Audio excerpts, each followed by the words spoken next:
Everyone. तो मैं सुनील कुमार रॉय आज आपके सामने एक टॉपिक लेकर आया हूँ भूगोल का। भूगोल में पार्ट चैप्टर फर्स्ट से जो है हमारा संसाधन एवं विकास, और उसके 2 वीडियो हम देख चुके हैं, तो ये हमारा पार्ट थर्ड है। इसमें आज हम देखेंगे भू संसाधन, भूमि के बारे में कि किस प्रकार से वो हमारे लिए भूमि महत्वपूर्ण और कैसे उसका हमें उपयोग करना है। तो यहाँ पर जैसे इस हेडिंग से देखते हैं, भूमि एक महत्वपूर्ण प्राकृतिक संसाधन है जो कि हमें प्राकृतिक मतलब हम जानते हैं कि जो प्रकृति से मिला है। भूमि हमें जन्म से ही प्रकृति से प्राप्त हुई है, वो कोई अलग से नहीं ला सकता। जिसमें प्राकृतिक अब जो संसाधन है उसमें क्या, जिसमें प्राकृतिक वनस्पति, वन, खनिज संपदा, वन्यजीव के साथ जो मनुष्य एवं उसकी सभी जरूरतें शामिल है। सभी जरूरतों से आप समझ रहे हो जो मनुष्य जो यूज करता है, वो अगर परिवहन भी यूज कर रहा है, जो भी यूज कर रहा है वो यातायात के माध्यम से ले लें या वनों को ले लें, और खनिज संसाधनों का जो दोहन कर रहा है, जो भी निकाले, वो सब आपका भूमि से ही प्राप्त होता है। तो ये सारी चीजें उसमें समाहित हैं।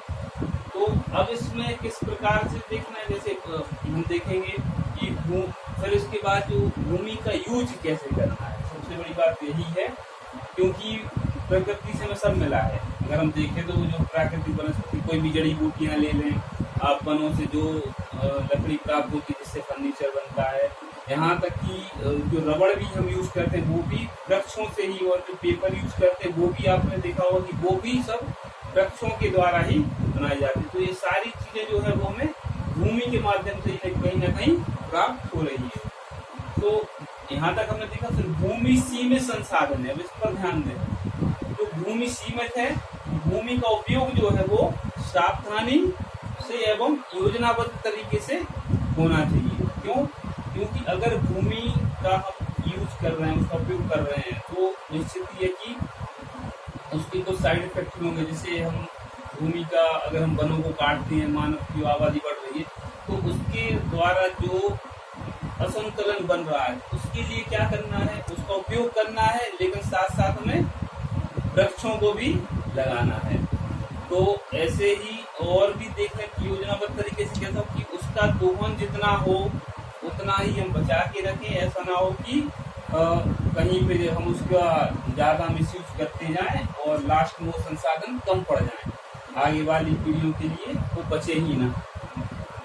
अब हमें देखना है कि जो भूमि है वो किस प्रकार, जैसे कि भूमि और भारत में किस प्रकार है।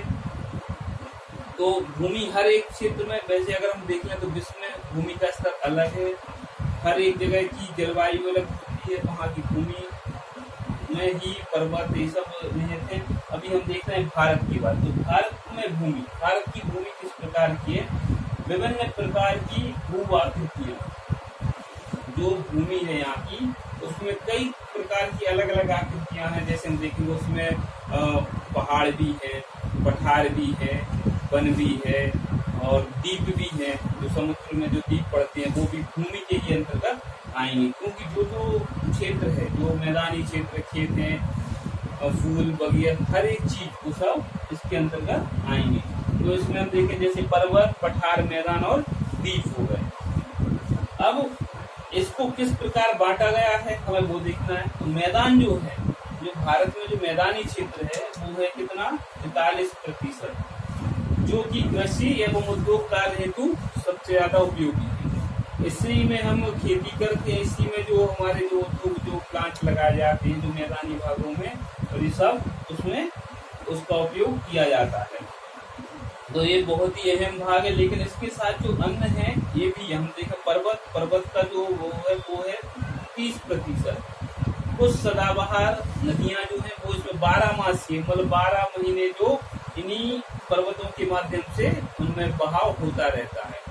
क्योंकि इनका जो अगर हम देखें तो जो वैली होती है, जो पहाड़ों के नीचे जो खाई होती है, और कुछ जगह से जब अगर हम देख लें कि हिमालय, तो हिमालय से जो कुछ नदियां हैं वो हमेशा सदाबहार बहती रहती हैं और उसमें उसका उपयोग है। तो इसमें हमने देखा कि पर्वत में क्या उसको सदाबहार नदियां एवं पर्यटन के लिए अनुकूल। पर्यटन का देखें कि जैसे अगर हम देख लें कि जितने भी जो हिल स्टेशन होते थे, शिमला हो गया, ऊटी हो गया, आप हिमालय में अगर जाते हैं तो जम्मू कश्मीर में आपका बहुत सारे जो क्षेत्र हैं, तो ये सारे जो है वो पर्यटन के क्षेत्र से भी काफी अनुकूल हैं। और यहाँ पर ये एक मानव के लिए एक आय का भी स्रोत है अगर हम इसको देखें, क्योंकि जो पर्यटन का क्षेत्र है वहां से भी एक बहुत बड़ा आय का स्रोत है। तो मैदान हो गया, पर्वत, अब इसके बाद बचा पठार। तो पठारी क्षेत्र वो कितना है हमारा 27%। तो इसमें खनिज, जीवाश्म ईंधन और वनों का भंडार है। ये क्या है, खनिज तो हम जानते हैं जितने भी जो धातु हैं वो सब उससे जमीन के द्वारा ही निकाला जाते हैं। जो पेट्रोल है, डीजल है, जो भी है आपका केरोसिन, वो जो जीवाश्म ईंधन है वो सब यहाँ से प्राप्त होता है। और वनों का भंडार, जो वनों का भंडार है वो भी पठार में ही आता है। अब हम देखेंगे इसके बाद भू उपयोग, भूमि का उपयोग हमें कैसे करना है, और उसके साथ साथ भारत में भू उपयोग प्रारूप। तो पहले तो हम देखेंगे कि भूमि का उपयोग जैसे विश्व स्तर पे ले लें या किसी भी देश या राज्य स्तर पर, और भारत में उसका क्या प्रारूप बनाया गया है, तो दोनों चीजें इसमें इंक्लूड हैं। तो सबसे पहले हमें देखना है भू का उपयोग। जैसे यहाँ अगर भू संसाधन से देख लें कि भूमि से हमें सारी चीजें प्राप्त हो रही है, अगर सारी चीजें में प्राप्त हो रही हैं तो हमारा ये नैतिक दायित्व बनता है कि उन चीजों का हम जितना उपयोग, जितनी जरूरत है, क्योंकि प्रकृति हमारे पूर्वजों का मानना है कि प्रकृति इंसानों के लिए एक वरदान के स्वरूप है और उससे हमें हर एक चीज प्राप्त होती है, लेकिन हमें उसका उतना ही दोहन करना जितनी हमें आवश्यकता है। ज्यादा उसका एकत्रित करने से संसाधन, उसमें क्या होगा, असंतुलन बढ़ जाएगा और फिर वो स्थिति बिगड़ सकती है। तो भूमि का उपयोग, जैसे कि हम वनों का अगर प्रयोग कर रहे हैं, भूभाग को ले रहे हैं रहने के लिए, तो अगर वन कट रहे हैं तो हमें उससे ज्यादा वृक्षों को लगाना है और कोशिश करना है कि नदियों और तालाबों को जो जल होता है, जैसे बारिश के जल, उसको भी एकत्रित कर सकते हैं। तो कई सारी चीजें कि हम जैसा उसका यूज करें वैसे ही अलग अलग, जैसे जीवाश्म ईंधन का प्रयोग करते हैं, पेट्रोलियम में सब हुआ, खनिज संसाधन, तो इनमें क्या करें कि हम ऊर्जा के नए स्रोत ढूंढें, जैसे सौर ऊर्जा हुआ, पवन ऊर्जा हुआ, तो इनसे हम उसको आगे की पीढ़ियों के लिए बचा सकते हैं। अब हम देखते हैं भारत में जो भू उपयोग प्रारूप वो किस प्रकार है। भारत का जो क्षेत्रफल है वो कितना है, आप जानते होंगे 32.8 लाख वर्ग किलोमीटर। और इसमें, लेकिन इसमें क्या है, जो हम देखेंगे यहाँ पे 93% जो भाग है वो ही भू उपयोग के आंकड़े इसमें प्राप्त हुए हैं।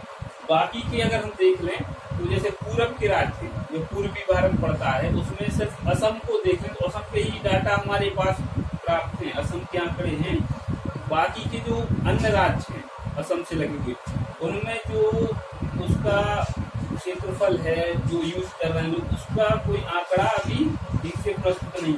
और अगर हम देखें तो उत्तरी भाग में जम्मू एवं कश्मीर है और जो पाक अधिकृत कश्मीर है, उसके भी जो आंकड़े हैं वो प्राप्त नहीं हुए हैं, क्योंकि ये जो आंकड़े हैं वो 1952 वाले ले रहे हैं और वो उस क्षेत्र का नहीं हो पाया।